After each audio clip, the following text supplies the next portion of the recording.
안녕하세요. 오늘도 시청해주셔서 감사합니다. 오늘은 수수동사에 대해서 공부해 볼 텐데요. 우리나라에서는 주다와 받다 이렇게 두 가지 단어가 존재한다면 일본에서는 아게르, 그레르, 모라우라고 해서 세 가지가 존재합니다. 그래서 물건을 주고받을 때 사용하는 이 세 가지뿐만 아니라 행위를 주고받을 때 사용하는 테 아게르, 테 그레르, 테 모라우에 대해서 구분하고 그 쓰임을 알아보도록 하겠습니다. 오늘 강의의 핵심은 태형 뒤에 아게르, 그레르, 모라우가 오는 이 동사 형태를 공부를 하는 거기 때문에 단순하게 물건을 주고받을 때 사용하는 아게르, 그레르, 모라우에 대한 이야기는 간결하게만 하고 넘어가겠습니다. 일본어에서 주다라는 동사는 두 가지가 존재하죠. 아게르와 그레르. 자, 그럼 이 두 가지는 어떻게 구분 지을까요? 우선 아게르는 내가 남에게 무언가를 줄 때입니다. 이건 그렇게 어렵지 않아요. 친구에게 선물을 줍니다. 그러면 도모다치니 프레젠토 아게마스. 도모다치니 프레젠토 아게마스. 뭐 그냥 반말로 이거 줄게. 고래 아게르네? 고래 아게르요? 그렇다면 구레르는 어떨 때 사용할까요? 구레르는 남이 나에게 줄 때 사용합니다. 아버지가 꽃을 줬습니다. 지치가 하나오 그레마시다. 지치가 하나오 그레마시다.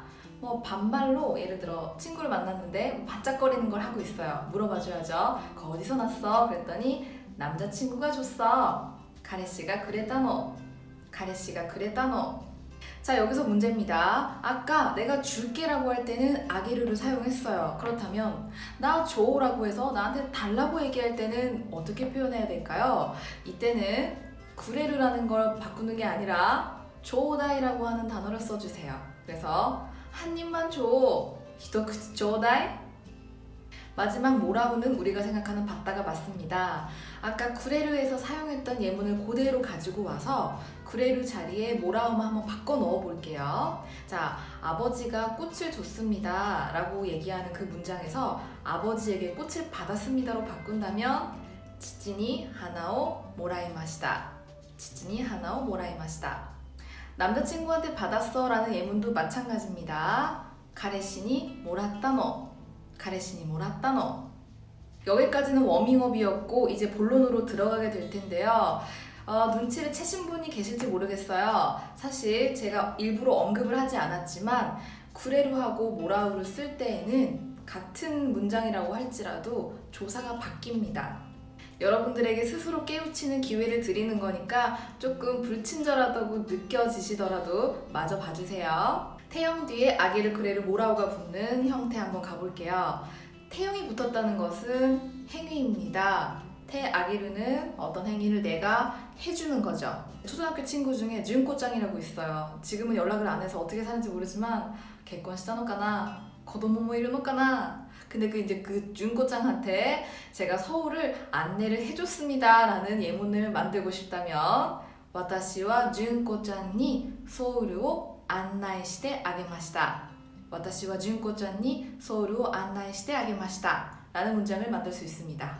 여기서 테 아게르는 내가 누군가한테 뭘 해주는 거잖아요. 그러니까 나라고 하는 이 주어는 바뀌지 않겠지만 받는 사람은 2인칭이 돼도 되고 3인칭이 돼도 상관이 없는 거예요. 아까는 뉴은꽃장이라고 3인칭을 썼지만 만약에 뭔가를 해주고자 하는 대상이 2인칭으로 존재를 한다면 내가 뭘 해줄게 라고 해서 내가 지켜줄게. 만약에 남자라고 가정한다면 여자라도 상관없지만 올해가 마모떼 아게르요. 올해가 마모떼 아게르요 라고 쓸 수 있습니다. 수정아 내가 지켜줄게 이랬는데 내 몸은 내가 지킨다. 이러면 안 돼. 고마워 해야지. 고마워. 테 아게루는 테 구레루나 테 모라우에 비해서 그렇게 어렵지 않아서 한 가지 주의사항만 말씀드리고 넘어갈게요. 누가 무거운 짐을 들고 있기에 들어주겠다고 하는 표현으로 짐 들어줄게 라고 하는 거 일본어로 바꿀 때 반말인 경우는 괜찮습니다. 니모츠 못떼 아게르요. 니모츠 못떼 아게르네. 그런데 존댓말을 사용할 때에는 니모츠 못떼 아게마쇼까? 니모츠 못떼 아게마스라고 한다면 어색한 문장이 됩니다. 그렇다면 올바른 표현은 무엇일까요? 짐 들어드릴까요? 라고 할 때는 니모츠 오모치 시마쇼까? 니모츠 오모치 시마쇼까? 짐 들어드리겠습니다. 니모츠 오모치 시마스. 니모츠 오모치 시마스. 이건 경어의 영역이기 때문에 오늘은 생략을 하고 겸양어랑 종경어를 다룰 때 제가 다시 언급하겠습니다. 우리가 처음 수수동사를 공부할 때 물건을 주고받는 아게루와 쿠레루와 모라우에서는 아게루와 쿠레루가 헷갈렸을 수 있어요. 하지만 행위를 주고받을 때에는 테 쿠레루와 테 모라우가 굉장히 헷갈릴 겁니다. 테 쿠레루부터 예문을 만들어 볼 텐데, 쿠레루는 남이 나에게 주는 거였어요. 자, 이것도 남이 나에게 어떤 행위를 해주는 거겠죠. 어머니가 나에게 김치찌개를 만들어줬습니다. 하하와 와타시니 기무치찌개を作ってくれました. 하하와 와타시니 기무치찌개を作ってくれました. 이 예문에서는 누가 누구에게 무엇을 해줬는지가 다 밝혀져 있어요. 그래서 어렵지 않습니다. 대부분 교재로 우리가 공부를 할 때는 이런 문장이 쓰여져 있을 거예요. 그런데 실제로 이제 생활을 하다가 혹은 일본 사람하고 얘기하다 보면 뭐 하나가 빠져 있어요. 엄마가 빠져 있건 내가 빠져 있건. 그렇기 때문에 어려워지는 겁니다. 자, 다음 예문 한번 만들어 볼게요. 제가 뭐 그렇게 안 보일 수 있지만 좀 예민한 편이어서 잠을 설칠 때가 종종 있어요. 그럴 때면 이런 생각을 하게 됩니다. 누가 내가 잠들 때까지 책 읽어줬으면 좋겠다.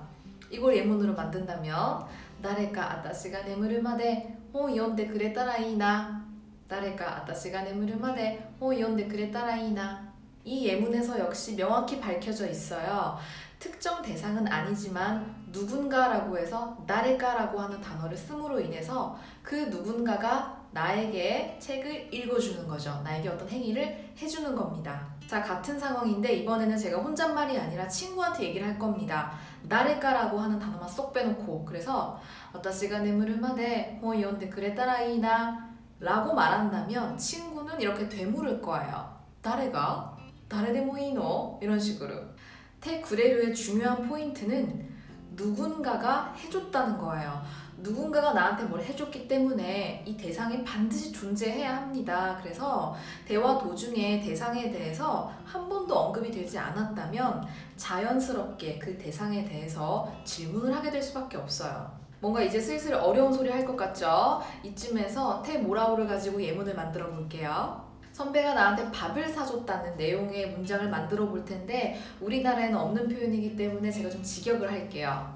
나는 선배에게 밥상을 받았습니다. 私は先輩にご飯をおごってもらいました. 私は先輩にご飯をおごってもらいました. 이 문장에서 역시 누가 누구에게 뭘 받았는지 밝혀져 있죠. 내가 선배한테 밥 사는 행위를 받은 겁니다. 이번에는 반말체 문장을 만들어 볼게요. 친구가 생일을 축하해줘서 고마웠다는 내용입니다. 직역을 하게 되면 친구에게 생일 축하함을 받아서 기뻤어. 友達に誕生日を祝ってもらって嬉しかった. 友達に誕生日を祝ってもらって嬉しかった. 이 문장에선 제가 일부러 와타시를 생략했는데 일반적으로 일상 회화를 할 때 테 모라우를 쓰는 문장에서는 와타시가 생략이 돼요. 왜겠어요? 그 행위를 받는 건 나인 게 정해져 있으니까. 결국 테 구레르와 테 모라우는 같은 내용을 담고 있는 문장이 되겠지만 행위 주체가 달라지는 겁니다. 테 구레르는 주체가 남인 거고요. 테 모라우는 주체가 나인 겁니다. 짠! 오늘은 여기까지입니다. 굉장히 뜬금없는 타이밍이죠. 사실 흐름 끊기는 걸 좋아하지 않다 보니까 예전에는 아무리 길어져도 그대로 업로드를 시켰었는데 사실 제가 편집하는데 너무 많은 시간이 걸리다 보니까 이것도 다 편집하고 올리려니 여러분들 뵙는 데까지 오랜 시간이 걸릴 것 같기에 1부와 2부로 나눌게요. 촬영은 모두 끝냈기 때문에 다음 시간도 같은 주제로 진행이 되는데 2부가 훨씬 더 중요한 얘기를 하게 돼요. 마음 같아서는 맨날 뵙고 싶거든요. 여러분도 오늘 고생 너무 많으셨고요. 저희는 또 다음 시간에 봬요. 자, 마타네!